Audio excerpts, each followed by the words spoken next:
우리를 언제나 지키시고 보호하시는 하나님 아버지, 목요일 아침 기도의 자리로 우리의 발걸음을 인도하여 주심에 감사합니다. 온 교회의 머리가 되시고 온 세상의 구주이시며 우리의 영광 되신 주님을 찬양하며 그 십자가의 은혜를 힘입어 오늘 하루를 시작합니다.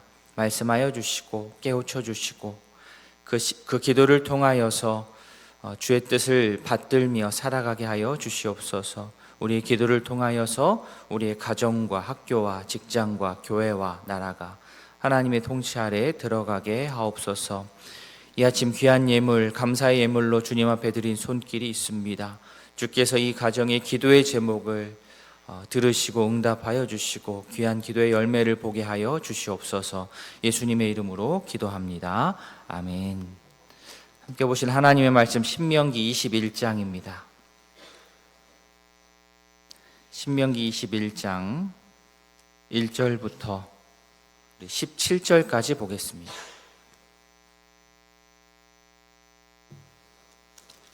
구약성경 293면 신명기 21장 1절부터 우리 17절까지 읽도록 하겠습니다. 한 절씩 교독합니다. 내 하나님 여호와께서 내게 주어 차지하게 하신 땅에서 피살된 시체가 들에 엎드러진 것을 발견하고 그 쳐 죽인 자가 누구인지 알지 못하거든 너희의 장로들과 재판장들은 나가서 그 피살된 곳에 사방에 있는 성읍의 원근을 잴 것이요 그 피살된 곳에서 제일 가까운 성읍의 장로들이 그 성읍에서 아직 부리지 아니하고 멍에를 매지 아니한 암송아지를 취하여 그 성읍의 장로들이 물이 항상 흐르고 갈지도 않고 씨를 뿌린 일도 없는 골짜기로 그 송아지를 끌고 가서 그 골짜기에서 그 송아지의 목을 꺾을 것이요 레위 자손 제사장들도 그리로 갈지니 그들은 내 하나님 여호와께서 택하사 자기를 섬기게 하시며 또 여호와의 이름으로 축복하게 하신 자라 모든 소송과 모든 투쟁이 그들의 말대로 판결될 것이니라. 그 피살된 곳에서 모든 장로들은 그 골짜기에서 목을 꺾은 암송아지를 위해 손을 씻으며 말하기를 우리의 손이 이 피를 흘리지 아니하였고 우리의 눈이 이것을 보지도 못하였나이다. 주께서 속량하신 주의 백성 이스라엘을 사하시고 무죄한 피를 주어 중에 머물러 두지 마옵소서 하면 그 피 흘린 죄가 사함을 받으리니 너는 이와 같이 여호와께서 보시기에 정직한 일을 행하여 무죄한 자의 피 흘린 죄를 너희 중에서 제할지니라. 내가 나가서 적군과 싸울 때에 내 하나님 여호와께서 그들을 내 손에 넘기심으로 내가 그들을 사로잡은 후에 내가 만일 그 포로 중에 아리따운 여자를 보고 그에게 연연하여 아내를 삼고자 하거든 그를 내 집으로 데려갈 것이요 그는 그 머리를 밀고 손톱을 베고 또 포로의 의복을 벗고 내 집에 살며 그 부모를 위하여 한 달 동안 애곡한 후에 내가 그에게로 들어가서 그의 남편이 되고 그는 내 아내가 될 것이요 그 후에 내가 그를 기뻐하지 아니하거든 그의 마음대로 가게 하고 결코 돈을 받고 팔지 말지라. 내가 그를 욕보였은즉 종으로 여기지 말지니라. 어떤 사람이 두 아내를 두었는데 하나는 사랑을 받고 하나는 미움을 받다가 그 사랑을 받는 자와 미움을 받는 자가 둘 다 아들을 낳았다 하자. 그 미움을 받는 자의 아들이 장자이면 자기의 소유를 그의 아들들에게 기업에 두라는 그 사랑을 받는 자의 아들을 장자로 삼아 참 장자 곧 미움을 받는 자의 아들보다 앞세우지 말. 같이 봅니다. 반드시 그 미움을 받는 자의 아들을 장자로 인정하여 자기의 소유에서 그에게는 두 몫을 줄 것이니 그는 자기의 기력의 시작이라 장자의 권리가 그에게 있음이니라. 아멘. 신명기 21장은 다양한 규정의 모음집입니다. 첫 번째 사례는 한 사람이 이제 죽었는데 살인자를 알지 못하는 그런 사례입니다. 들판에 시체가 발견됐습니다. 범인을 찾지 못하는 경우입니다. 여기서는 이 시체는 혼자 지나가다가 혼자 쓰러진 것, 어떤 자연사한 것이 아니라 칼이나 창에 찔려서 피살된 경우를 전제로 합니다. 범인이 특정이 되면 그에게 그 죄를 물으면 되겠지만 그렇지 못한 상황이기 때문에 이럴 때에는 장로와 재판장이 가서 피살된 곳으로 이제 가서 그곳에서 가장 가까운 성읍이 어디인지를 알고 그 성읍에서 아직 일을 시키지 않은 송아지 하나를 취합니다. 그리고 그 송아지를 골짜기로 데리고 가서 목을 꺾습니다. 송아지가 잘못한 것은 없지만 이제 대속의 의미입니다. 송아지가 이 지금 죽은 사람, 이 시체, 이 죽은 사람, 특정할 수 없는 이 살인자를 대신하여서 죽임을 당하는 것입니다. 더불어서 이 절차를 하는 것을 통하여서 그 살해당한 그 피해자의 피에 대하여서 그 성읍은 무관하다라는 것을 이렇게 보여주는 겁니다. 이렇게 성읍 장로들이 송아지의 목을 꺾으면 레위 자손들이 후속 조치, 레위 자손 제사장이 후속 조치를 합니다. 9절 말씀에 너는 이와 같이 여호와 보시기에 정직한 일을 행하여 무죄한 자의 피를 흘린 죄를 너희 중에서 제하라. 이 말씀은 오늘 21장인데요. 19장 13절에 가면 이렇게 나옵니다. 내 눈이 그를 긍휼히 여기지 말고 무죄한 피를 흘린 죄를 이스라엘에서 제하라. 그리하면 내게 복이 있으리라.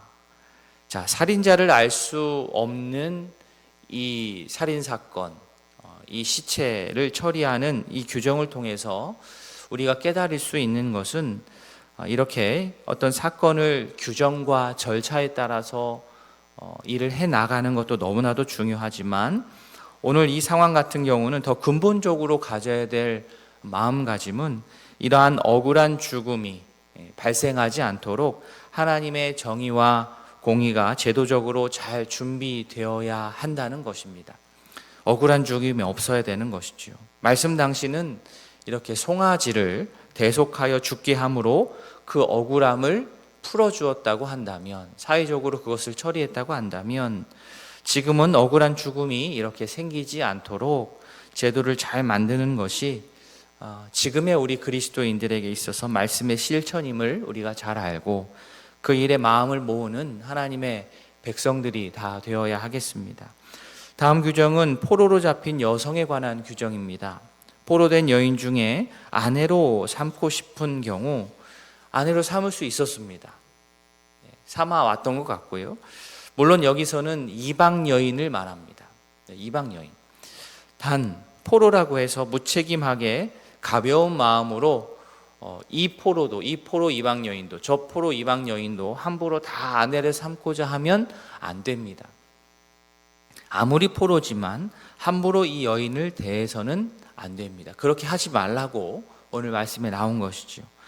한 달이라는 기간을 준비 기간을 줍니다. 이 시간 안에 신중하게 행동을 해야 됩니다. 머리를 밀게 하고 손톱을 깎고 그 여인으로 하여금 한 달 동안 애곡을 할 시간을 주고 포로의 옷을 벗고 그 다음부터는 자유인으로서 그 여인을 대합니다. 그런데 또 이럴 수 있죠. 혹 이 여인과 결혼 관계를 중단하고 싶다라고 하면 이 여인은 다시 또 종으로 갈 수가 없습니다. 그렇게 하면 너무 잔인한 것이지요. 또 남에게 팔 수도 없습니다. 팔아서도 안 됩니다. 자유를 주어야 합니다. 당시 기준으로 보면 이 포로 여인의 인권과 지위를 보장해주는 그러한 앞서 나갔던 그런 규정입니다. 아무리 포로라고 해도 함부로 해서는 안 되었습니다.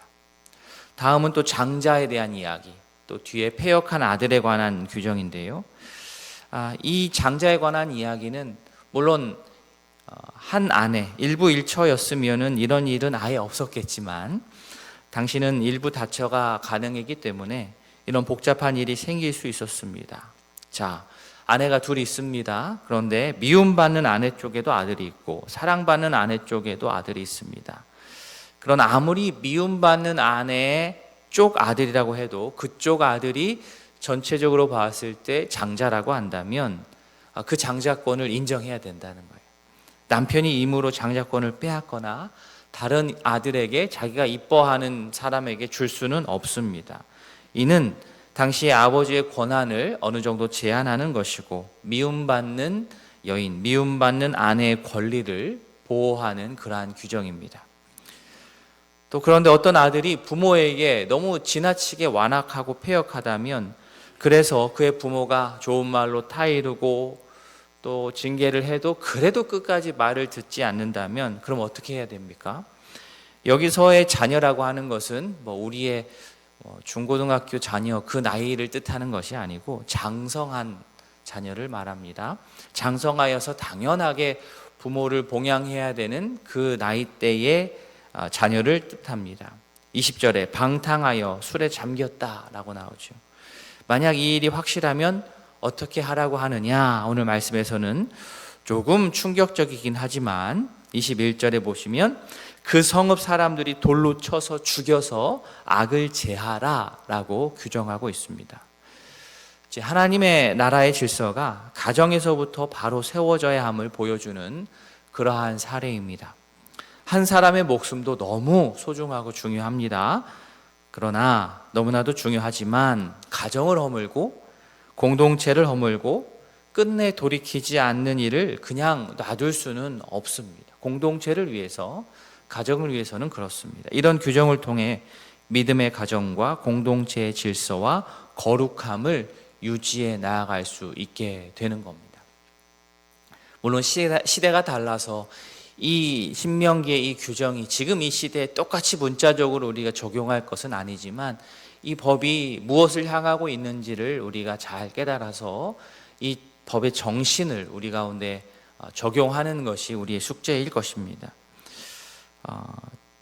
종합하여 보자면 이 신명기의 규정들은요, 어떤 우리 믿는 사람들을 속박하기 위한 것이 아니라 보호하기 위함입니다. 백성 모두가 귀하게 여김받는 나라가 바로 하나님의 나라입니다. 누가 누구를 강하게 함부로 지배해서도 안 됩니다.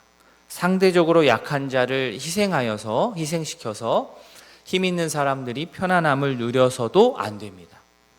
믿음의 공동체의 모든 이가 한 사람 한 사람, 그 모든 한 사람 한 사람에 대한 사랑과 관심 그리고 책임을 서로 귀하게 지고 또 서로를 귀하게 여겨서 하나님의 공동체, 하나님의 나라를 이루어가는 그런 이 시대에 주님의 공동체 이루어가는 우리 모두 될 수 있기를 진심으로 소원합니다.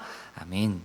오늘 두 가정을 위해서 기도하겠습니다. 한상숙 권사님 가정, 평강, 기쁨, 감사가 넘치는 성령 충만한 가정 될 수 있도록 우리 가족 건강을 위해서, 특히 어머니 건강을 위해서 기도해 주시고요. 딸, 민정자매 직장 생활을 위해서 기도해 주시기 바랍니다. 조중구 집사님 가정입니다. 온 가족의 신앙생활 열심히 하고 주님께 항상 감사하고 모든 질병이 깨끗하게 치유받을 수 있도록 기도해 주시기 바랍니다. 오늘 말씀을 우리 기억하면서 환우들의 건강 회복, 또 30개의 목장 위에서, 또 진행 중인 훈련 위에서 이어서 개인의 기도 제목으로 주님 앞에 아뢰도록 하겠습니다. 다 함께 기도하시겠습니다.